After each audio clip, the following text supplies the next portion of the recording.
தொலைக்காட்சி நண்பர்கள், இணையதள நண்பர்கள் அனைவருக்கும் எனது மாலை நேர வணக்கங்களையும் நன்றிகளையும் தெரிவித்துக் கொள்கின்றேன்.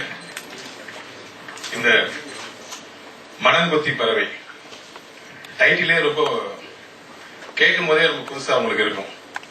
நான் எழில் சார் வந்து என்ன படம் சார், படத்தை டைட்டில் பண்ணுங்க சார் அப்படின்னு போன்ல. மனங்கொத்தி பறவை சார்,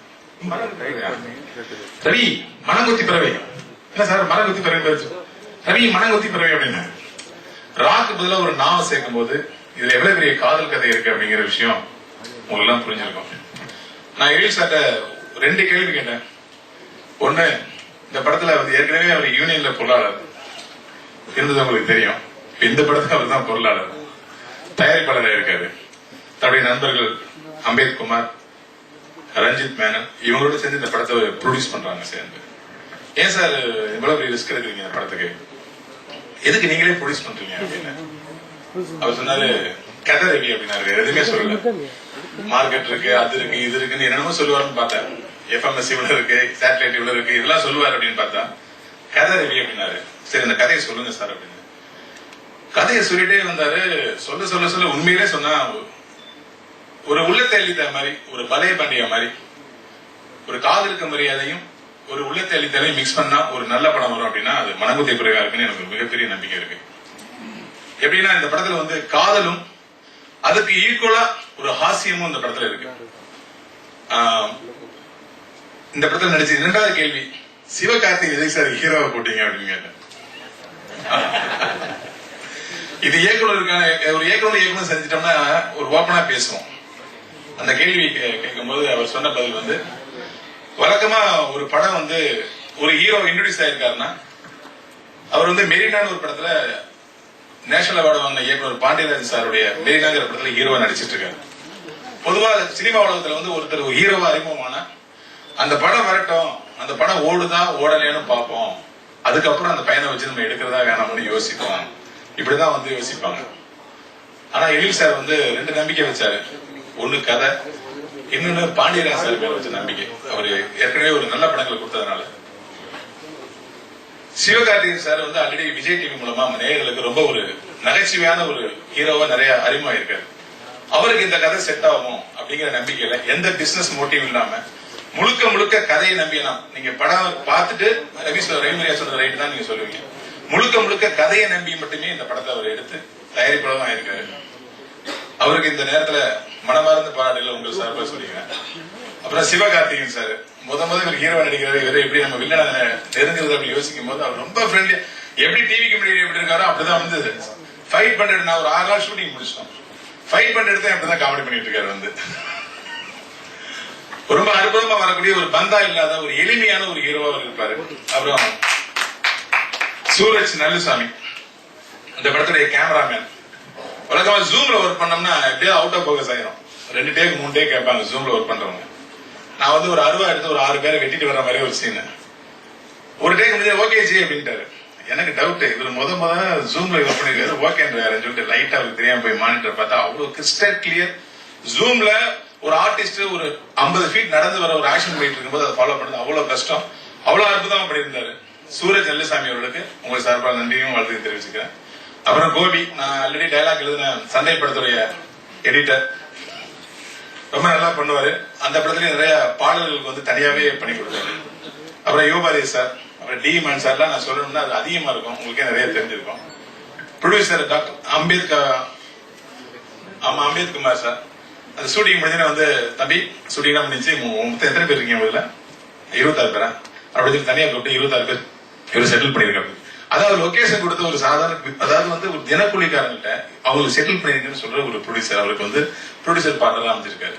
சோ இது எல்லாம் சேர்ந்து ஹீரோயின் இந்த படத்துக்கு இந்த இடத்துக்கு வரலன்னு நினைக்கிறேன். அவங்க வந்து ஒரு அட்டப்படத்துல போடுற ஒரு நடு அட்டப்படத்துல போடுற அளவுக்கு ஒரு பெரிய ஹீரோயினா வருவாங்க. அதுக்கான நிறைய அறிவுகள் அவங்கள்ட்ட இருக்கு. இந்த படம் மாபெரும் வெற்றி பெறும் அப்படிங்கிற ஒரு நம்பிக்கை என்ன இருக்கு. அனைவருக்கும் நன்றி, வணக்கம்.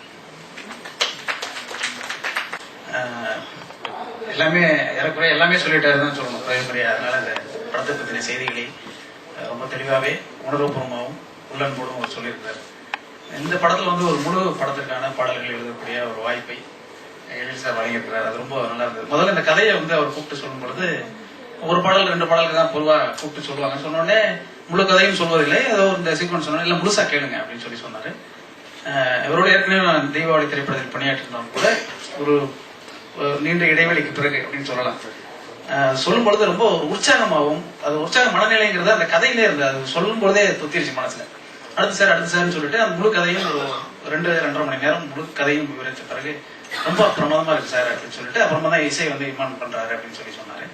சொல்லிட்டு இது ஒவ்வொரு பாடலும் எப்படி பண்ண போறோம், என்னென்ன மாதிரியா விஷயங்கள் எல்லாமே பேசிட்டே இருந்தோடனே முதல் நாள் அந்த கம்போசிங் போகும்பொழுது ஒரு சின்ன பதட்டமும் தயக்கமும் இயல்பாகவே இருக்கக்கூடிய மாதிரியே நானும் ஒரு 2 பல்லவியெல்லாம் எடுத்துட்டு போய் உடனே மெட்டெல்லாம் வச்சு உடனே அப்படியே ரொம்ப ஆர்வத்தோட அவர் பார்க்கும்பொழுது எஸ் அப்படின்னு சொன்னாரு. அவர் எஸ் எழில் அப்படிங்கிறது என்ன அர்த்தங்கிறது நான் அன்னைக்கு தான் புரிஞ்சுது. அதுக்கப்புறம் அவர் எப்பவுமே இந்த 6 பாடல் பண்ணிருக்கோம், 6 பாட்டுக்கும் ஒரு தடவை கூட அவர் நோ சொல்லவே இல்லை, எல்லாமே எஸ் எஸ்ன்னு சொன்னாரு. இந்த படமும் எல்லோருக்கும் பிடித்த ஒரு எஸ் படமா அமையும் அப்படின்னு நினைக்கிறேன். நன்றி, வணக்கம். நன்றி. எப்பவுமே கவிஞர்கள் பேசி முடிச்ச பிறகு அடுத்து பேசக்கூடாது. எஸ் வச்சுட்டு அவ்வளவு பேசிட்டாரு. ரொம்ப சந்தோஷமா இருக்கேன் இந்த படத்துல வேலை பார்க்கறது. ஏன்னா எழில் சார் ஒரு மிஸ்டர் கூல் டைரக்டர் அப்படின்னு சொல்லலாம். ரொம்ப ஒரு wonderful person to work with. மியூசிக்கலா பண்ணதுக்குண்டான ஸ்பேஸ், அதுக்குண்டான ஃப்ரீடமும் நிறைய கொடுக்குற ஒரு இயக்குனர். அந்த ஒரு சூழலும் அந்த வைபும் நல்லா இருந்தாதான் வந்து நல்ல இசை வரும் அப்படின்றது என்னுடைய நம்பிக்கை.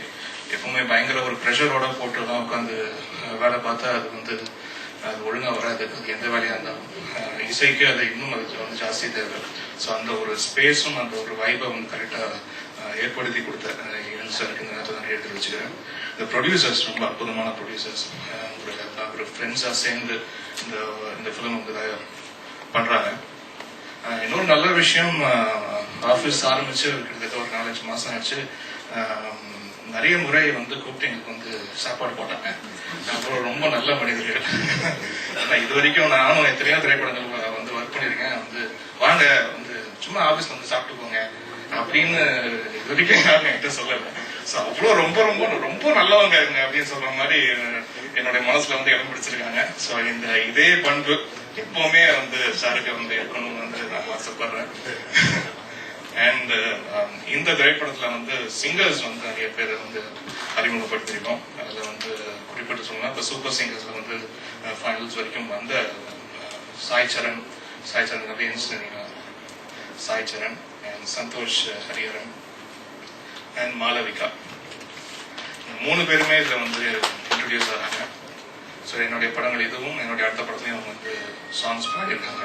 ஸோ இது நல்ல ஒரு பெருமைக்குரிய ஒரு அறிமுகம். அண்ட் சிவகார்த்திகேயன் அவரும் வந்து இதில் தான் ஒரு லவர் பாயா, ஒரு சாக்லேட் பாயா சாங்ஸ்லாம் பாடி வந்து அறிமுகமானாரு. இன்ஃபேக்ட் நான் வந்து என்னுடைய நிறைய ஆடியோ ஃபங்க்ஷன் கூட வந்து சிவகார்த்திகேயன் வந்து ஆங்கர் பண்ணியிருக்காருன்னு நினைக்கிறேன். ஸோ அவர் ஹீரோ நடிக்கிற படத்துல நான் மியூசிக் பண்ண நினைக்கும் போது இன்னும் சந்தோஷமா இருக்கு, ரொம்ப பெருமையா இருக்கு. I wish you all the best sir. நீங்க வந்து இன்னும் பெரிய ஹைட்ஸ் நீங்க ரீச் பண்ணணும்.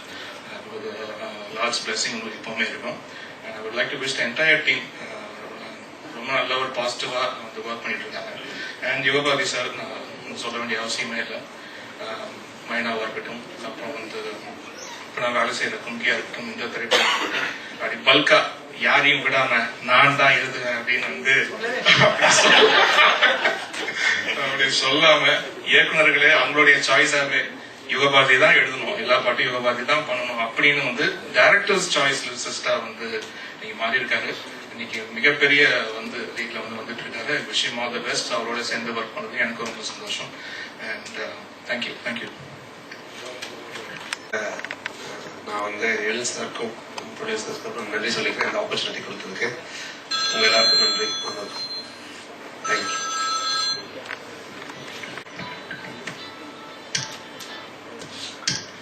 அவளை பிடித்தான் கமல் சார், ரஜினி சார் பண்ண படத்தோட கேமராமேன். அதுக்கப்புறம் ருத்ரஜாவும் படம் பண்ணல, இப்போ ஃபாதரும் படம் பண்ணல. அதுக்கப்புறம் பையன் வந்திருக்கிறாரு. சூரஜ் நல்லசாமி என் பேரு. இதான் முதல் படம். நன்றி தவிர வேற எதுவும் சொல்றதுக்கு இல்லை. முதல் நன்றி அப்பாவுக்கு, எனக்கு சினிமா வருண்டான்னு நம்பி அனுப்பிச்சதுக்கு. அடுத்த நன்றி கண்டிப்பா எழில் சாருக்கு, இவனும் பண்ணுவான் அப்படின்னு கூப்பிட்டு கொடுத்ததுக்கு. ரொம்ப முக்கியமான நன்றி வந்து ஃபேஸ்புக்கு. ஏன்னா அது சேட்ல பார்த்தா கோபி சொன்னா எழில் சார் கேமராமேன் தேடிட்டு இருக்காரு. நான் 5Dல ஒரு படம் பண்ணியிருந்தேன், மியூசிக் வீடியோ மடகாஸ்கர்ல. அது சார் பார்த்துட்டு தான் கூப்பிட்டாரு. ஒரு ஒரு பியர் கம்பெனி ஆட் அது. அதோட டேக்லைன் வந்து it's good to be together. I am so happy it's good to be together with you all sir. Thank you. Sir அசிஸ்டண்டாக ஒர்க் பண்ணிட்டு இப்போ சார் கூட எடிட்டராக ஒர்க் பண்ணது ரொம்ப ஹாப்பியாக இருக்கு. தேங்க்ஸ் டு படத்துக்கு ரெடியாக இல்லை. ஒரு 6-7 மாதம் ஒரு கம்பெனியில் உட்காந்து வெளியில் வந்தேன் நான். அந்த நேரத்தில் வந்து நீ ஏன் சொன்னாங்க வா பண்ணலாம் அப்படின்னு சொல்லி அந்த என்னோட நல்ல நண்பர் அவர். இன்னொரு ஃப்ரெண்டு ரஞ்சி மேனன் அவர் வீட்டில் ஊரில் இருக்காரு. இந்த 2 பேரும் இல்லைன்னா அந்த ப்ராஜெக்ட் நல்லா ஸ்டார்ட் பண்ணியிருக்க முடியாது. இன்னை வரைக்கும் நான் என்ன பண்ணுறேன்னு கூட அவங்களுக்கு தெரியாது. அவங்க பாட்டுக்கு எங்கேயே இருப்பாங்க. இன்னைக்கு பிடிச்சி இங்கே கொண்டு வரதுக்கே அவ்வளோ கஷ்டமாகி போயிடுச்சு. ஒரே 2 வார்த்தை பேசி வந்து ஆக்சுவலா ஆரம்பிக்கணுமா அப்படின்ற ஒரு விஷயங்கள் தான் நான் வந்து பேசவே தெரியல எனக்கு சுத்தமா. எழில்சர் வந்து எனக்கு ரொம்ப ஃபேமிலி ஃப்ரெண்டு, ரொம்ப நாள் பழக்கம். அவர் வந்து படம் பண்ணி ரொம்ப நாள் அது ஒரு படம் பண்ணணும் அப்படின்னாரு. அதுக்கப்புறம் என் நண்பரை ஒருத்தர் ஆயிடுச்சு இன்ட்ரடியூஸ் பண்ணோம், சார் நீங்க பண்ணுங்கன்னு சொல்லிட்டு. அவர் ஏதோ ஒரு காரணத்தில் ட்ராப் ஆயிடுச்சு. அதுக்கப்புறம் கொஞ்சம் பேசிட்டு இருக்கும்போது சரி நம்மளும் ஆரம்பிச்சிடலாம் சார் அப்படின்னு சொல்லிட்டு பேசி ஆரம்பிச்சாச்சு. படம் வந்து நல்ல விதமா ஆரம்பிக்குதுன்னா இந்த படம் வந்து பாத்தீங்கன்னா ஒரு படம் தான் பண்ணுவோம் அப்படின்ற ஒரு நம்பிக்கை, இந்த படம் மட்டும் பண்ணுவோம் அப்படின்ற மாதிரி. அதுக்கப்புறம் கொஞ்சம் கொஞ்சமா அதோட டெப்தா போகும்போது வருஷத்துக்கு கண்டிப்பா ஒரு படம் பண்ணலாம் அப்படின்ற ஒரு தாட்டுக்கு வந்துட்டாங்க 3 பேர் பேசிட்டு. அதுக்கப்புறம் சிவகார்த்திகேயன் சார் சொல்றேன்னா இந்த படத்தோட ஹீரோ வந்து யாரை போடலாம் அப்படின்னு சொல்லிட்டு ரொம்ப நாளா ஒரு கன்ஃபியூஷன் நடந்துட்டு இருக்கு. சார் வந்து ஒரு 4-5 பேர் பேசியிருந்தாங்க, நிறைய பேர் பேசியிருந்தாங்க. நான் ஒரு நாள் வந்து விஜய் டிவி வந்து ப்ரோக்ராம் பார்த்துட்டு இருக்கும்போது அடுத்த நாள் காலைல ஒரு 7:30 மணிக்கு இருந்துச்சு. சார் கிடைக்கிற ஃபோன், சார் சிவகார்த்திகேயன் போட்டா எப்படி சார் ஃபோன் இல்ல நான் ஏற்கனவே அதான் பேசியிருந்தேன், டக்குன்னு எப்படி நீங்க பண்ணீங்க தேவையில்லை அப்படின்னாரு. சார் பேசுங்க சார் அப்படின்னு. சரி பேசி 1 day 2 days தான் இருக்கும். பேசி 1 day டக்குன்னு சிவகார்த்திகேயன் ஓகேட்டார் சார். ரொம்ப சந்தோஷமான விஷயம் சிவகார்த்திகேயன் சார். இவான் சார் பத்தி சொல்லணும் கண்டிப்பா. படம் வந்து ஃபர்ஸ்ட் ஒரு சாங் போய் கேட்டோம், பிடிச்சிருந்தது. அதுக்கு அடுத்தது இன்னொரு பாட்டு கேட்டோம், அது அதை விட பிடிச்சிருந்தது. திரும்ப வந்து 3வது பாட்டு கேட்கும் போது ரொம்ப நல்லா இருந்தது. அது மாதிரி ஒண்ணு விட ஒண்ணு பெஸ்டா லாஸ்ட் 5 பாட்டுமே வந்து எனக்கு ரொம்ப பிடிச்ச மாதிரி பண்ணிருக்காங்க. யுகபாரதி சார் வந்து சொல்றதுக்கு வார்த்தையே இல்லை, ஸோ அந்த அளவுக்கு எழுதிட்டாரு. மட்டும் அந்த டோட்டல் டீம் பாத்தீங்கன்னா ரொம்ப எனர்ஜெட்டிக்கான ஒரு டீமா இருக்கு. நல்ல வெற்றி கண்டிப்பா அமையும் நினைக்கிறேன். Thank you sir.